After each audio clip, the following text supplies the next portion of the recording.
My fellow Americans, tonight I want to speak to you about what the United States will do with our friends and allies to degrade and ultimately destroy the terrorist group known as ISIL. As Commander-in-Chief, my highest priority is the security of the American people. Over the last several years, we have consistently taken the fight to terrorists who threaten our country. We took out Osama bin Laden and much of al-Qaeda's leadership in Afghanistan and Pakistan. We've targeted al-Qaeda's affiliate in Yemen and recently eliminated the top commander of its affiliate in Somalia. We've done so while bringing more than 140,000 American troops home from Iraq and drawing down our forces in Afghanistan, where our combat mission will end later this year. Thanks to our military and counterterrorism professionals, America is safer. Still, we continue to face a terrorist threat. We can't erase every trace of evil from the world, and small groups of killers have the capacity to do great harm. That was the case before 9/11, and that remains true today. And that's why we must remain vigilant as threats emerge. At this moment, the greatest threats come from the Middle East and North Africa, where radical groups exploit grievances for their own gain. And one of those groups is ISIL, which calls itself the Islamic State. Now let's make two things clear. ISIL is not Islamic. No religion condones the killing of innocents, and the vast majority of ISIL's victims have been Muslim. And ISIL is certainly not a state. It was formerly al-Qaeda's affiliate in Iraq and has taken advantage of sectarian strife and Syria's civil war to gain territory on both sides of the Iraq-Syrian border. It is recognized by no government, nor by the people it subjugates. ISIL is a terrorist organization, pure and simple, and it has no vision other than the slaughter of all who stand in its way. In a region that has known so much bloodshed, these terrorists are unique in their brutality. They execute captured prisoners. They kill children. They enslave, rape, and force women into marriage. They threatened a religious minority with genocide. And in acts of barbarism, they took the lives of two American journalists, Jim Foley and Steven Sotloff. So ISIL poses a threat to the people of Iraq and Syria and the broader Middle East, including American citizens, personnel, and facilities. If left unchecked, these terrorists could pose a growing threat beyond that region, including to the United States. While we have not yet detected specific plotting against our homeland, ISIL leaders have threatened America and our allies. Our intelligence community believes that thousands of foreigners, including Europeans and some Americans, have joined them in Syria and Iraq. Trained and battle-hardened, these fighters could try to return to their home countries and carry out deadly attacks. I know many Americans are concerned about these threats. Tonight, I want you to know that the United States of America is meeting them with strength and resolve. Last month, I ordered our military to take targeted action against ISIL to stop its advances. Since then, we've conducted more than 150 successful airstrikes in Iraq. These strikes have protected American personnel and facilities, killed ISIL fighters, destroyed weapons, and given space for Iraqi and Kurdish forces to reclaim key territory. These strikes have also helped save the lives of thousands of innocent men, women, and children. But this is not our fight alone. American power can make a decisive difference, but we cannot do for Iraqis what they must do for themselves. Nor can we take the place of Arab partners in securing their region.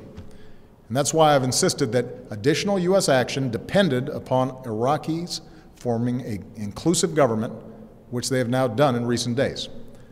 So tonight, with a new Iraqi government in place, and following consultations with allies abroad and Congress at home, I can announce that America will lead a broad coalition to roll back this terrorist threat. Our objective is clear. We will degrade and ultimately destroy ISIL through a comprehensive and sustained counterterrorism strategy. First, we will conduct a systematic campaign of airstrikes against these terrorists. Working with the Iraqi government, we will expand our efforts beyond protecting our own people and humanitarian missions so that we're hitting ISIL targets as Iraqi forces go on offense. Moreover, I've made it clear that we will hunt down terrorists who threaten our country wherever they are. That means I will not hesitate to take action against ISIL in Syria as well as Iraq. This is a core principle of my presidency. If you threaten America, you will find no safe haven. Second, we will increase our support to forces fighting these terrorists on the ground. In June, I deployed several hundred American service members to Iraq to assess how we can best support Iraqi security forces. Now that those teams have completed their work and Iraq has formed a government, we will send an additional 475 service members to Iraq. As I've said before, these American forces will not have a combat mission. We will not get dragged into another ground war in Iraq, but they are needed to support Iraqi and Kurdish forces with training, intelligence, and equipment. We'll also support Iraq's efforts to stand up National Guard units to help Sunni communities secure their own freedom from ISIL's control. Across the border in Syria, we have ramped up our military assistance to the Syrian opposition. Tonight, I call on Congress again to give us additional authorities and resources to train and equip these fighters. In the fight against ISIL, we cannot rely on an Assad regime that terrorizes its own people, a regime that will never regain the legitimacy it has lost. Instead, we must strengthen the opposition as the best counterweight to extremists like ISIL, while pursuing the political solution necessary to solve Syria's crisis once and for all. Third, we will continue to draw on our substantial counterterrorism capabilities to prevent ISIL attacks. Working with our partners, we will redouble our efforts to cut off its funding, improve our intelligence, strengthen our defenses, counter its warped ideology, and stem the flow of foreign fighters into and out of the Middle East. And in 2 weeks, I will chair a meeting of the UN Security Council to further mobilize the international community around this effort. Fourth, we will continue to provide humanitarian assistance to innocent civilians who've been displaced by this terrorist organization. This includes Sunni and Shia Muslims who are at grave risk, as well as tens of thousands of Christians and other religious minorities. We cannot allow these communities to be driven from their ancient homelands. So this is our strategy. And in each of these 4 parts of our strategy, America will be joined by a broad coalition of partners. Already, allies are flying planes with us over Iraq, sending arms and assistance to Iraqi security forces and the Syrian opposition, sharing intelligence and providing billions of dollars in humanitarian aid. Secretary Kerry was in Iraq today, meeting with the new government and supporting their efforts to promote unity.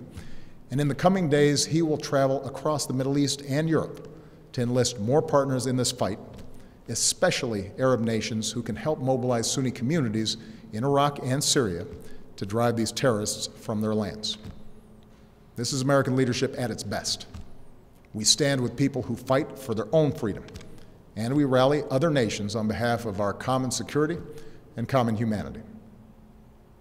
My administration has also secured bipartisan support for this approach here at home. I have the authority to address the threat from ISIL, but I believe we are strongest as a nation when the President and Congress work together. So I welcome congressional support for this effort in order to show the world that Americans are united in confronting this danger. Now, it will take time to eradicate a cancer like ISIL.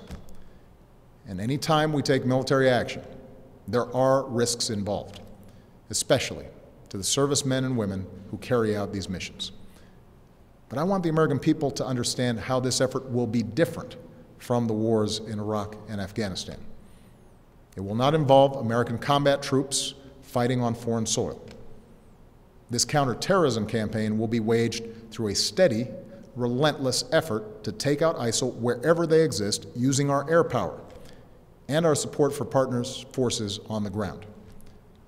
This strategy of taking out terrorists who threaten us while supporting partners on the front lines is one that we have successfully pursued in Yemen and Somalia for years, and it is consistent with the approach I outlined earlier this year, to use force against anyone who threatens America's core interests, but to mobilize partners wherever possible to address broader challenges to international order. My fellow Americans, we live in a time of great change. Tomorrow marks 13 years since our country was attacked. Next week marks 6 years since our economy suffered its worst setback since the Great Depression. Yet, despite these shocks, through the pain we felt and the grueling work required to bounce back, America is better positioned today to seize the future than any other nation on earth. Our technology companies and universities are unmatched. Our manufacturing and auto industries are thriving. Energy independence is closer than it's been in decades. For all the work that remains, our businesses are in the longest uninterrupted stretch of job creation in our history, despite all the divisions and discord within our democracy. I see the grit and determination and common goodness of the American people every single day, and that makes me more confident than ever about our country's future. A broad American leadership is the one constant in an uncertain world. It is America that has the capacity and the will to mobilize the world against terrorists. It is America that has rallied the world against Russian aggression and in support of the Ukrainian people's right to determine their own destiny. It is America, our scientists, our doctors, our know-how that can help contain and cure the outbreak of Ebola. It is America that helped remove and destroy Syria's declared chemical weapons so that they can't pose a threat to the Syrian people or the world again. And it is America that is helping Muslim communities around the world, not just in the fight against terrorism, but in the fight for opportunity and tolerance and a more hopeful future. America, our endless blessings bestow an enduring burden. But as Americans, we welcome our responsibility to lead. From Europe to Asia, from the far reaches of Africa to war-torn capitals of the Middle East, we stand for freedom, for justice, for dignity. These are values that have guided our nation since its founding. Tonight, I ask for your support in carrying that leadership forward. I do so as a commander-in-chief who could not be prouder of our men and women in uniform.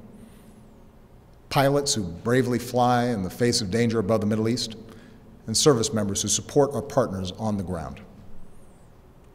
When we helped prevent the massacre of civilians trapped on a distant mountain, here's what one of them said: "We owe our American friends our lives.